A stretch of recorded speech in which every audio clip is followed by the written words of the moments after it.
Shalom. ఈ Bible study కార్యక్రమానికి మిమ్మల్ని అందరినీ కూడా ప్రేమతో ఆహ్వానిస్తుంటున్నాను. మనలో అనేక మందికి పూర్తిగా బాప్తిజం అంటే తెలియదు. మనలో అనేక మందికి త్రిత్వం గురించి 100% ఆ యొక్క ఇన్ఫర్మేషన్ లేదు. మనలో అనేక మందికి ఇంకా ప్రభువు బల్ల కార్యక్రమం గురించి, దాని యొక్క వేదాంతం గురించి మనకు తెలియదు. ఇంకా రెండవ రాకడ గురించి, యేసుక్రీస్తు ప్రభువారి మూడవ రాకడ గురించి, నూతన యెరూషలేము గురించి, నాశనమైన హేయ వస్తువు గురించి, అంత్యక్రీస్తు గురించి, ఇంకా దేవదూతల గురించి 100% అనేక మందికి మనలో ఈ యొక్క వివరణలు, ఈ యొక్క విశేషాలు మనకు తెలియవండి. అనేక మందికి క్రైస్తత్వంలో స్పష్టత లేదు. మరి క్రైస్తత్వంలో తప్పుడు బోధలు ఉంటున్నాయి. క్రైస్తత్వంలో తప్పుడు ఆలోచనలు ఉంటున్నాయి. క్రైస్తత్వంలో తప్పుడు వివరణలు ఇంకా ఉంటున్నాయి. క్రైస్తత్వంలో ప్రియులారా, అనేక మంది ఆత్మ అనుభవము లేక సర్వ సత్యములోనికి ఇంకా నడిపించబడటలేదు. అనేకమైన సందర్భాల్లో అన్నీ తెలిసినట్టే ఉంటాయి కానీ అనేకమైన సూక్ష్మమైన విషయాలు కూడా మరి మనకి తెలియదండి. మరి బైబిల్ చదవకుండా క్రైస్తవులు ఆత్మానుభవములోనికి నడిపించబడలేరు.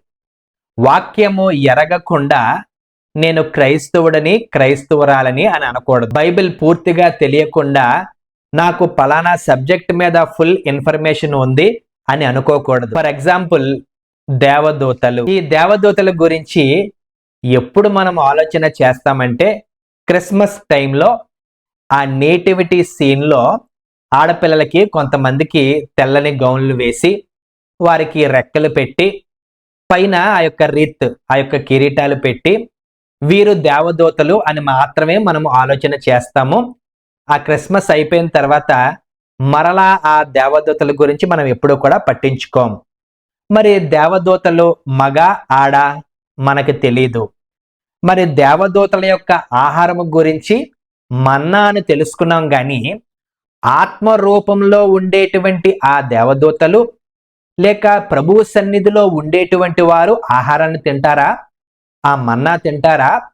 ఆ మన్నా వారికి ఆహారమా? ఈ విషయాలు మనకి తెలియదు. మరి దేవదూతలు ఎక్కడుంటాయి, ఏం చేస్తాయి, మనలో అనేక మందికి తెలియదు. దేవదూతలు ఏ భాషలు మాట్లాడుకుంటాయి, ప్రభువుతో ఏ భాషతో కమ్యూనికేట్ చేస్తాయి, మరి మనకి తెలియదు. దేవదూతల యొక్క గుణగణాలు కొన్ని మాత్రమే బైబిల్ గ్రంథంలో ప్రస్తావించబడ్డాయి. అనేక మందికి పూర్తిగా ఈ సబ్జెక్టు గురించి మరి తెలియదు అనే విషయాన్ని నేను గ్రహించాను ప్రియులారా. మరి యొక్క సాయంకాల సమయంలో ఈ బైబిల్ స్టడీ కార్యక్రమంలో దేవదూతల గురించి మీతో మాట్లాడాలని నేను ఆశపడుతున్నాను. అంతకన్నా మించి I will narrow it down. దేవదూతలలో మరణదూత ఉన్నదా? దేవుడు మరణదూతను సృష్టించాడా? అసలు బైబిల్ గ్రంథంలో మరణదూత గురించి వ్రాయబడిందా? ఈ విషయాల్ని మీ ముందు ఉంచుతాను ప్రియులారా. ఎందుకు అనేకమైన సబ్జెక్టులు ఉన్నప్పటికీ ఈ సబ్జెక్ట్ మీద నేను ఫోకస్ చేయవలసి వచ్చిందంటే, ఒక యథార్థ సంఘటన జరిగింది. మరి కొన్ని దినాల క్రితము ఒక యవనస్తుడు చనిపోయాడు. మరి నేను, కొంతమంది పరిచారకులు, సేవకులు, బంధువర్గము, తెలిసిన వారు, సంఘస్థులు ఆ యొక్క డెడ్ బాడీ దగ్గరికి వెళ్ళాము. అందులో కొంతమంది ఈ తాడు బొంగరం లేనోళ్ళు, జ్ఞానము లేనోళ్ళు, ఏ విధమైన ఆలోచన లేనటువంటి వారు, బైబిల్ని జీవితంలో ఒక్కసారి కూడా చూడనటువంటి వారు, చదవనటువంటి వారు ఏమని మాట్లాడుకుంటున్నారంటే, ఈ యవ్వనస్తుణ్ణి ఆ దేవదూత అంటే మరణదూత వచ్చి మరణానికి తీసుకుని వెళ్ళిపోయింది. పలానా చోట ఉండకుండా ఆ మరణదూత వేరొక చోటకు తీసుకుని వెళ్ళి చంపేసింది అని ఆ యొక్క వ్యక్తులు మాట్లాడుకుంటున్నారు. పక్కనే ఉన్నాను. ఆ కార్యక్రమం అంతా అయిపోయిన తర్వాత ఒక మంచి సందర్భంలో బైబిల్లో మరణదూత లేదు అని నేను వారికి స్పష్టంగా వివరణ ఇచ్చాను. అయితే ఇంకొంతమంది నేను చెప్పిన ఆ వాక్య భాగానికి, నేను బోధించిన ఆ విషయానికి కౌంటర్గా మరలా బైబిల్లో మరణదూత ఉందని మరలా ప్రసంగాలు చేశారు.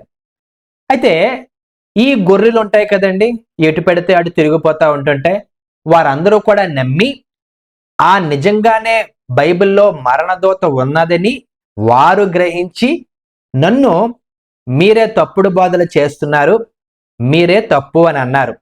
అయితే నాకు అపోజిషన్ గా ఉన్న వ్యక్తి ఏ వచనం చూపించాడంటే సామెతల గ్రంథము 16వ అధ్యాయము 14వ వచనంలో రాజు క్రోధము మరణదూత, ఈ వాక్యాన్ని చూపించి ఇదిగో బైబిల్లో మరణదూత ఉంది కాబట్టి ఆ రోజు ఆ యొక్క యవ్వనస్తుని మరణదూత తీసుకెళ్లిపోయి మరణానికి అప్పచెప్పిందని మరలా ఆ వ్యక్తి మరి చెప్పడం జరిగిందండి.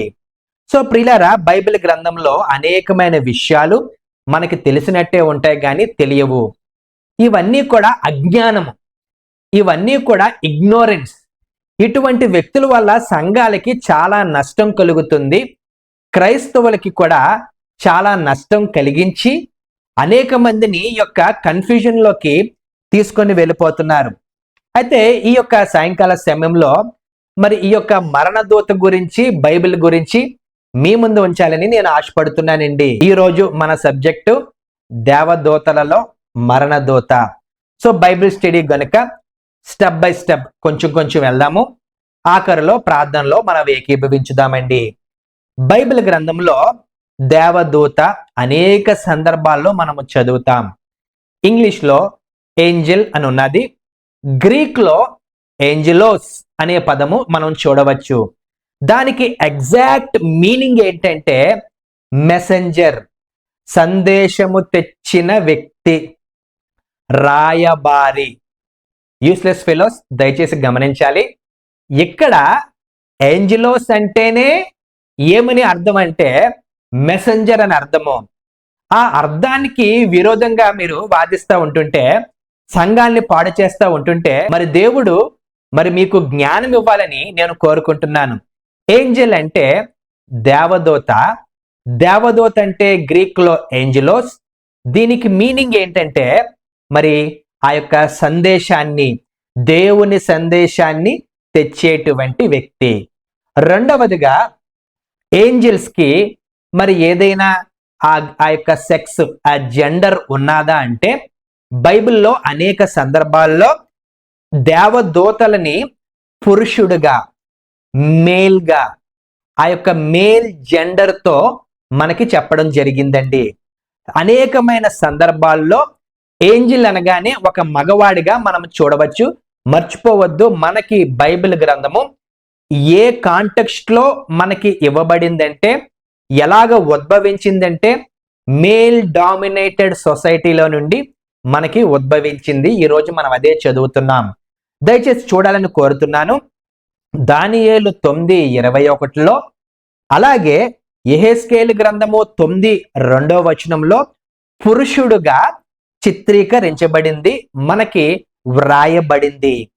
అయితే జకర్యా గ్రంథము 5వ అధ్యాయము 9వ వచనంలో దేవదూతని మరి ఒక స్త్రీగా మనము చూడవచ్చండి. డిస్ప్లే చేస్తున్నాను, దయచేసి చూడాలని కోరుతున్నానండి. హెబ్రీయులకు రాసిన పత్రిక 11వ అధ్యాయము 4వ వచనంలో సేవకులైన ఆత్మలు, సేవకులైన ఆత్మలు అంటే ఒక పురుషుడిగా గాని స్త్రీగా గాని కాకుండా ఒక స్పిరిచువల్ బీయింగ్స్ గా, ఆత్మ రూపంలో ఉండేటువంటి వారిగా మనకి చూపించడం జరిగిందండి.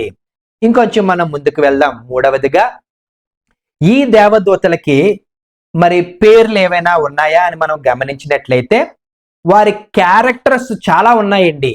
లిటరల్ గా ఒక వ్యక్తి మంచి చేస్తే మనము ఆ వ్యక్తిని ఆ వ్యక్తి పేరుతోనే పిలుస్తాం గాని మంచి, చెడ్డ అని పేర్లు పెట్టాం. అలాగే బైబిల్ గ్రంథంలో ఉన్న దేవదూతలకి క్యారెక్టర్స్ బట్టి కొన్ని పేర్లు ఇవ్వబడ్డాయి కానీ లిటరల్ గా కొన్ని నేమ్స్, కొన్ని పేర్లు బైబిల్ గ్రంథమే మనకు చెప్పింది ప్రియులారా. ఉదాహరణకి దానియేలు గ్రంథము 8వ అధ్యాయము 15వ వచనంలో గబ్రియేలు అని మనము చూస్తాం. ఈ దేవదూతే యేసుక్రీస్తు ప్రభు వారు వచ్చినప్పుడు కూడా ఆ యొక్క మరియతో యోసేపుతో మాట్లాడినట్టు మనం చూడవచ్చు. ఇంకా ఆ యొక్క ప్రకటన గ్రంథము 12వ అధ్యాయము 7వ వచనంలో పురుషుడిగా మేల్ జెండర్ గా మనకు చూపించడం జరిగింది. మిఖాయేలు, అక్కడ కూడా ఒక పేరుని మనము చూస్తాం. చాలా సార్లండి, దయచేసి మర్చిపోవద్దు, క్రైస్తత్వంలో సాతానుడికి ఉన్న అనేకమైన పేర్లు తెలుసు. అందులో ఒక పేరు లూసిఫర్ అని మనం అంటాం. కానీ ఈ రోజులు మనం గమనించినట్లయితే తెలుగులో కానీ ఏ ఇతర లాంగ్వేజ్లో కానీ కింగ్ జేమ్స్ వర్షన్లో తప్ప ఏ బైబిల్లో చూసినా లూసిఫర్ అనే పేరు కనబడదు.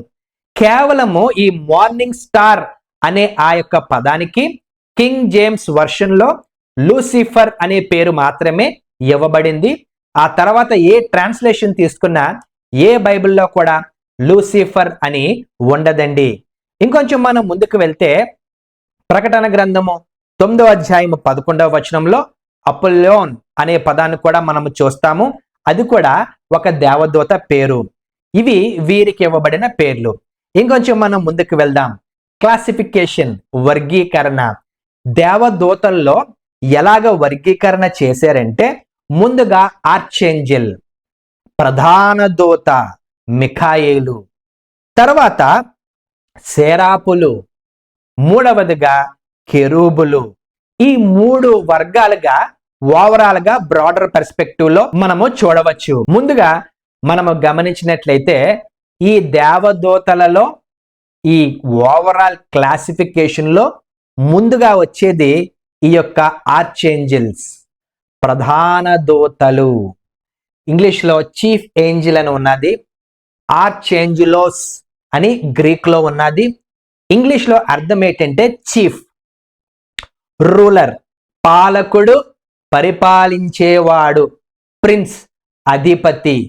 ఈ పదవీ క్రమంలో ఈ యొక్క హైరార్కీలో దేవదూతల్లో ఆ యొక్క పదవీ క్రమంలో ముందుగా వచ్చేది ఈ యొక్క ప్రధాన దూతలండి. మరి బైబిల్ గ్రంథంలో ప్రత్యేకంగా ఈ దేవదూతలకు ఏమైనా డ్యూటీ ఉన్నదంటే, ఇదిగో ఈ దేవదూతకి డ్యూటీ అని ఎక్కడా రాయబడలేదు. కానీ ఇండైరెక్ట్ గా ఆ దేవదూత, ప్రధాన దేవదూత, ఆ యొక్క ఆర్చేంజిల్ ఏమి చేసిందో బైబిల్ గ్రంథంలో దానియేలు 10వ అధ్యాయంలో 12వ అధ్యాయంలో వ్రాయబడి ఉన్నది. ఇంకొంచెం మనం ముందుకు వెళ్తే యూదా రాసిన పత్రిక 1వ అధ్యాయం 9వ వచనంలో ఈ ప్రధానమైన మిఖాయేలు దేవదూత సాతానుడితో ఒక యుద్ధము చేసినట్టు, ఆ యొక్క మోషే యొక్క శరీరము గురించి వాదించినట్టు, ప్రభువు నిన్ను గద్దించును అనే పదాన్ని మనం అక్కడ చూస్తాం ప్రియులారా. ఇంకా మనం ముందుకు వెళ్ళినట్లయితే దేవదూత, ఈ ప్రధానమైన దేవదూత ఇంకా ఏం చేస్తా ఉంటుంటదంటే, దేవుడు చెప్పిన ప్రతి పని చేస్తా ఉంటుంటది. సో ఈ యొక్క హైరార్కీలో, ఈ పదవీ క్రమంలో ముందుగా ఈ దేవదూతలు. రెండవదిగా ఎవరున్నారంటే సెరాపులు, సెరాఫిమ్ అని మనము చూస్తాం. ఇంగ్లీష్ లో ఫైరీ బీయింగ్స్ అని ఉన్నది. తెలుగులో తర్జుమా చేస్తే మండుచున్న జీవులు. కరెక్టో కాదో నాకు తెలియదండి. అంటే నిప్పుతో, అంటే అగ్నితో. ఎక్కడ చూస్తాం ఈ సెరాపులు అంటే యెషయా గ్రంథము 6వ అధ్యాయము 2వ వచనంలో చూస్తామండి. దానికి ఫుట్ నోట్ కూడా ఉన్నది, మహాదూతలు. ఇంకా మనం గమనించినట్లయితే ఈ సెరాపులు ఎలాగ ఉంటాయో బైబిల్ చాలా స్పష్టంగా తెలియచేసింది. దయచేసి అందరూ చూడాలని కోరుతున్నాను. ఈ సెరాపుల యొక్క బాడీ స్ట్రక్చర్, ఆ యొక్క రూపురేఖలు ఎలాగుంటాయో చాలా స్పష్టంగా రాయబడి ఉన్నది. 6వ అధ్యాయము 2వ వచనంలో, ఆ 6వ అధ్యాయం 3వ వచనాన్ని మనం గమనించినట్లయితే వారు ఏం చేస్తున్నారో అక్కడ రాయబడి ఉన్నది చూడండి. బైబిల్ ఉన్న వారందరూ కూడా ఈ వాక్య భాగాలను చూడాలని కోరుతున్నాను. వారు సైన్యములకు అధిపతియగు యెహోవా పరిశుద్ధుడు, పరిశుద్ధుడు, పరిశుద్ధుడు, సర్వలోకము ఆయన మహిమతో నిండి ఉన్నదని గొప్ప స్వరముతో గాన ప్రతిగానములు చేయుచుండిరి. వారి శరీర ఆకృతి ఎలాగుందో 6వ అధ్యాయం 2వ వచనం చూడాలని కోరుతున్నాను. ఆయనకు పైగా శరాపులు నిలిచి ఉండరి, ఒక్కొక్కరికి 6 రెక్కలుండెను. ప్రతివాడు 2 రెక్కలతో తన ముఖములను 2తో, తన కాళ్ళతో కప్పుకొనుచు 2తో ఎగురుచుండెను. ఇక్కడ కూడా గమనించినట్లయితే ఇందాక చెప్పాను, ఈ యొక్క మరి శరాపులను కూడా మేల్ గా, అంటే ఒక దేవదూత మేల్ గా, పురుషుడుగా చూపించడం జరిగింది. అందుకే 2వ వచనంలో ప్రతివాడు అని రాయబడి ఉన్నదండి. అయితే వీటి యొక్క డ్యూటీ కూడా మనకి ఇది డ్యూటీ అని ఎక్కడా రాయబడలేదు. కానీ మనం ఇందాక చదువుకున్నాం కదా, ఎప్పుడు కూడా దేవుణ్ణి స్తుతించడమే, ఎప్పుడు కూడా దేవుణ్ణి మహిమపరచడమే, అన్నిటికన్నా మించి ప్యూరిఫికేషన్. యెషయా భక్తుడు దర్శనంలో ఎలాగైతే ఆ యొక్క నాలుకను ముట్టి పరిశుద్ధపరిచాయో, ఈ యొక్క శరాపుల యొక్క డ్యూటీ ఆ యొక్క ప్యూరిఫికేషన్ గా, శుద్ధీకరణగా మనం చూడవచ్చు. తర్వాత మనం ముందుకు వెళ్తే ఈ హైరార్కీలో, అంటే ఈ యొక్క పదవీ క్రమంలో, వర్గీకరణలో మూడవదిగా కెరూబులు. బైబిల్ గ్రంథంలో మనం ఎప్పుడూ కూడా మనం చదువుతాము సాతానుడు గురించి. ఈ సాతానుడు ఏ కేటగిరీలోకి వస్తాడంటే ఈ యొక్క కెరూబులు, చెరూబింలోనికి వస్తాడండి. ఆది కాండము 3వ అధ్యాయం 24వ వచనంలోనే ఆ తోటలో దేవుడు ఈ యొక్క కెరూబుల్ని ఉంచినట్టు మనం అనేక సార్లు ధ్యానము చేశాం. ఇంకా మనం ముందుకు వెళ్ళినట్లయితే ఈ సాతానుడండి ఏమి చేశాడు, ఎక్కడుండేటువంటి వాడు, ఎలా పడిపోయాడు, ఎందుకు పడిపోయాడు, అసలు ఈ సాతానుడు ఎవరు అని యెహెజ్కేలు గ్రంథము 28వ అధ్యాయము 12 నుండి 15 వచనాల్లో మనము చూడవచ్చండి. ఇంకా లోతుగా మనం గమనించినట్లయితే ఆ అధ్యాయాల్లో 28, 14లో అభిషేకము నొందిన కెరూబు ఎవరిని అంటున్నాడంటే యెహెజ్కేలు భక్తుడు ఆ యొక్క సాతానుడిని మరి పిలవడము జరిగిందండి. అక్కడ కూడా డ్యూటీ ఇదే అని ఎక్కడా స్పష్టంగా రాయబడలేదు. కానీ ఆ యొక్క ప్రకటన గ్రంథము 4వ అధ్యాయము 6 నుండి 9 వచనాలు చూస్తే దేవుని శక్తిని ఎప్పుడు కూడా పొగుడుతూ, పరిశుద్ధ దేవుణ్ణి ఎప్పుడూ కూడా ఘనపరుస్తూ ఈ కెరూబులు, చెరూబిం ఉండేటువంటివి. అనేక సందర్భాల్లో దేవదూతల కన్నా ఎక్కువ బైబిల్ గ్రంథంలో మరి ఈ యొక్క కెరూబుల గురించి వ్రాయబడి ఉన్నది. ఇక్కడ యెహెజ్కేలు గ్రంథము 1వ అధ్యాయము 10వ వచనాన్ని ఒకసారి తీయాలని కోరుతున్నాను. ఆ నాలుగింటి ఎదుట ముఖరూపములు మానవ ముఖము వంటివి, కుడి పార్శ్వపు రూపములు సింహము ముఖము వంటివి, ఎడమ పార్శ్వపు ముఖములు ఎద్దు ముఖము వంటివి, నాలుగింటికి పక్షిరాజు ముఖము వంటి ముఖములు కలవు. వాటి ముఖములను, రెక్కలను వేరువేరుగా ఉండెను. ఒక్కొక్క జీవి రెక్కలలో ఒక రెక్క రెండవ జతలో ఒకదానితో కలిసి ఉండెను. ఒక్కొక్క జత రెక్కలు వాటి దేహములను కప్పెను. చెరూబిం ఆ శరీర ఆకృతి, బాడీ స్ట్రక్చర్ ఎలాగుంటుందో యెహెజ్కేలు గ్రంథము 1వ అధ్యాయము 10వ వచనంలో మరి మనము చూడవచ్చండి. ఇంకా కొంచెం జనరల్ గా దేవతల గురించి ఆలోచన చేస్తే, ఇందాక చెప్పాను లూసిఫర్ అనే పదము కేజేవి కింగ్ జేమ్స్ వర్షన్ లోనే ఉన్నది. తర్వాత ఇంకెక్కడ ఏ వర్షన్ లో కూడా లూసిఫర్ అనే పదము లేదండి. ఇంకా దేవదూతలు ఎన్ని ఉన్నాయి? 100, 1000, 1,00,000 అంటే బైబిల్ గ్రంథము ఏమని సెలవిస్తున్నదంటే హెబ్రీయులకు రాసిన పత్రిక 12వ అధ్యాయం 22వ వచనంలో అన్కౌంటబుల్ అంటే లెక్క కట్టలేని దేవదూతలు ఉన్నాయంట. ఇంకా లోతుగా ప్రకటన గ్రంథము 5వ అధ్యాయం 11వ వచనంలో కోట్ల కొలది అంటే కోట్ల కొలది దేవదూతలు దేవుని సన్నిధానమున దేవుడు సృష్టించిన మొదటి సృష్టిలో ఉన్నట్లుగా మరి మనము చూడవచ్చండి. వాటికి మరణము లేదు. గమనించాలి, దేవుడి కన్నా కొంచెము తక్కువ, మనుషుల కన్నా కొంచెం ఎక్కువగా ఈ దేవదూతలు మొదటి సృష్టిలో సృష్టింపబడ్డాయి. మనమందరము కూడా రెండవ సృష్టి. మనం ముందుకు వెళ్ళినట్లయితే ఓవరాల్ గా ఈ యొక్క దేవదూతలకి డ్యూటీ ఏంటంటే బాగా గమనించాలని కోరుతున్నాను. నిన్ను నన్ను కాపాడడానికి, దేవుని ఆజ్ఞ మేరకు మనల్ని సంరక్షించడానికి దేవుడు సృష్టించాడు.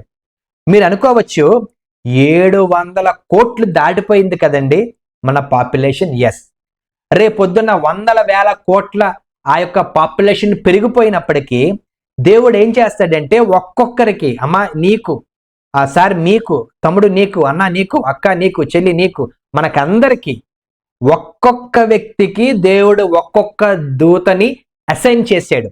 దయచేసి ఒకసారి తీయాలని కోరుతున్నాను. కీర్తనల గ్రంథము 91 అవకాశం వచ్చింది కాబట్టి చెప్తున్నానండి. ఇంకా కీర్తనలు పట్టుకొని అధ్యాయాలు అంటున్నారు. బాబు నమస్కారం, అధ్యాయాలు కాదండి, ఇవన్నీ కూడా కీర్తనలు. కీర్తన మీ పాస్టర్ గారు చదవమంటే 1వ కీర్తన 2వ కీర్తన అనండి గాని 1వ అధ్యాయం 2వ అధ్యాయం దయచేసి అనవద్దు.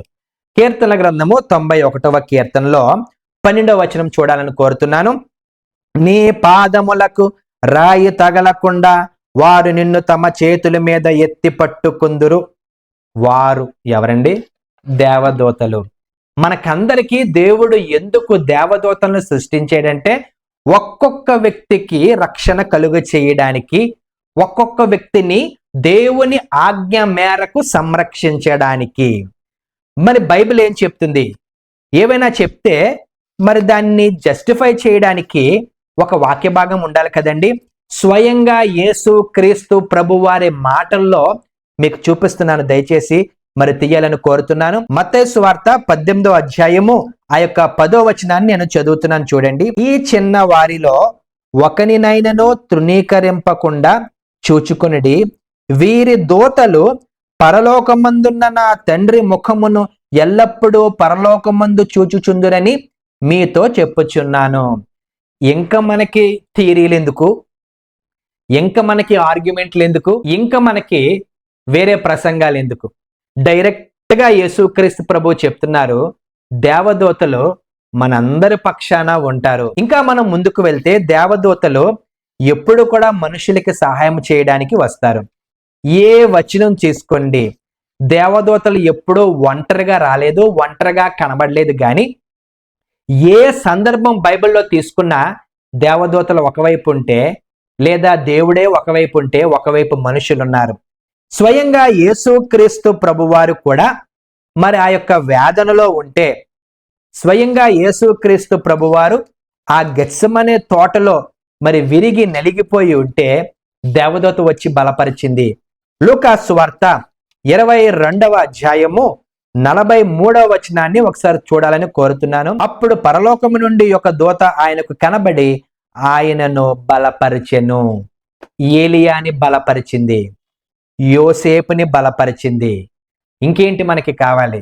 ఎల్లప్పుడూ ఎప్పుడైతే మనము పతనమైపోయే స్థితిలో ఉంటామో, ఎప్పుడైతే మనం జీరోలోకి వచ్చేస్తామో, దేవుడే ఒక్కొక్కసారి దేవదూతగా లేదా దేవుడే దేవదూతల్ని పంపించి ఏం చేస్తాడంటే మనల్ని రక్షిస్తాడు, పరిరక్షిస్తాడు, మన కొరకు మరి దేవదూతలకి ఆజ్ఞిస్తాడు. ఇంకొంచెం మనం ముందుకు వెళ్తే అసలు టాపిక్ అండి. బైబిల్ గ్రంథంలో మరణదూత ఉన్నాదా అంటే ఎంత ఎక్స్ప్లెనేషన్ ఇచ్చాను కదా బాబు సార్, తెలియకపోతే మీరు తెలుసుకోవాలని కోరుతున్నాను. బైబిల్ గ్రంథంలో మరణదూత లేదు. స్టార్టింగ్ లో మీరు చెప్పిన ఆ యొక్క ఎగ్జాంపుల్ అండి, ఆ యొక్క సామెతల గ్రంథంలో రాజు క్రోధము మరణదూత అంటే అది మెటాఫర్, సాదృశ్యంగా రాయబడి ఉన్నది. అయితే మనం అనుకోవచ్చు, నిజమే కదండి, ఒక సందర్భంలో దేవదూత వచ్చి లేదా 2 సందర్భాల్లో దేవదూత వచ్చి ఆ మారణ హోమాన్ని సృష్టించింది కదా. 2వ రాజుల గ్రంథము 19వ అధ్యాయము 35వ వచనంలో ఈ యొక్క హిజ్కియా రాజ్యము మీదకి ఆ సెన్హరీబ్ అనేటువంటి రాజు మీదకు వస్తే యెషయా హెచ్చుగా ప్రార్థన చేయని చెప్పాడు.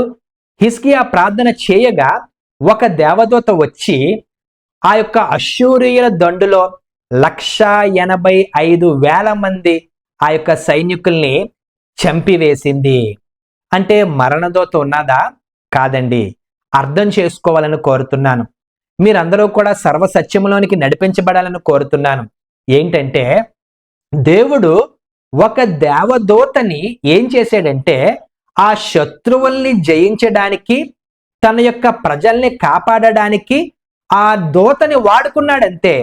ఉదాహరణకి ప్రస్తుతం కాఫీ కప్ లేదు, ఇదిగోండి కప్పు నేను తాగుతున్నాను, ఇందులో కాఫీ వేశాను కాబట్టి ఇది కాఫీ కప్ అయ్యింది.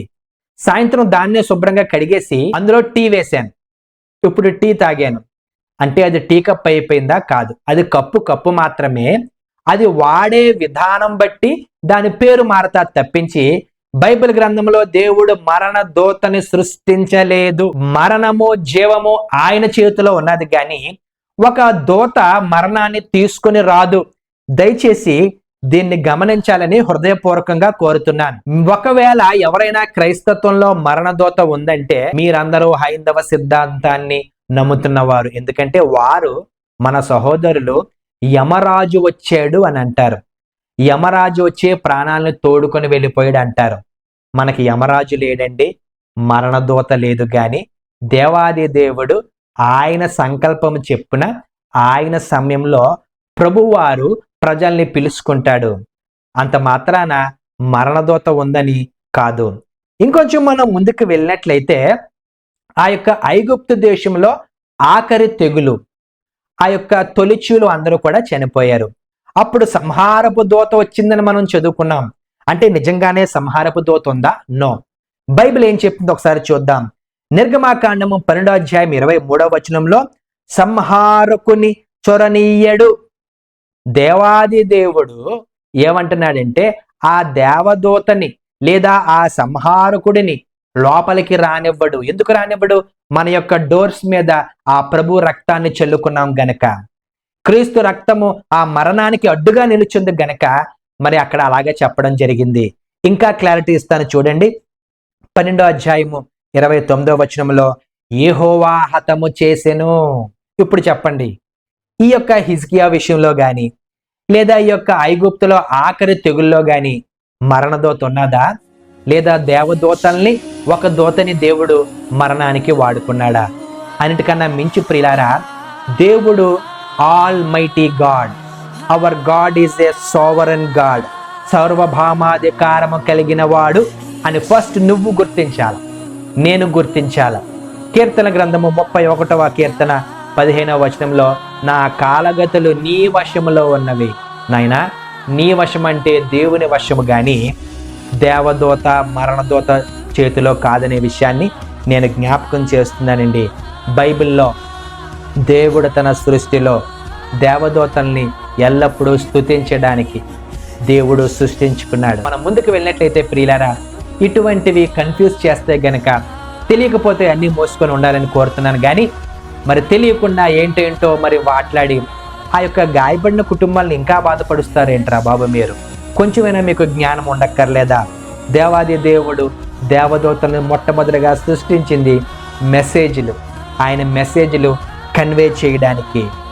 లోతుగా గమనిస్తే ప్రతి దేవదూత మనందరి కొరకు ఒక్కొక్కరికి ఒక్కొక్క దేవదూతని దేవుడు అసైన్ చేసి అన్ని సందర్భాల్లో మనల్ని సంరక్షిస్తూ పోషిస్తూ ఉంటుంటాడు. ఏమైనా డౌట్లుంటే ఆ ఫోన్ నెంబర్ కనబడుతుంది కదండి, వాట్సాప్ చేయండి, ఫోన్ చేయండి.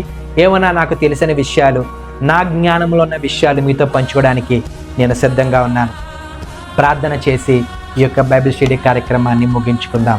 పరిశుద్ధమైన తండ్రి, ఆత్మ వచ్చినప్పుడు మమ్మల్ని సర్వసత్యంలోనికి తీసుకుని వెళ్తుందని నీ వాక్యం చెప్పింది ప్రవ్వా.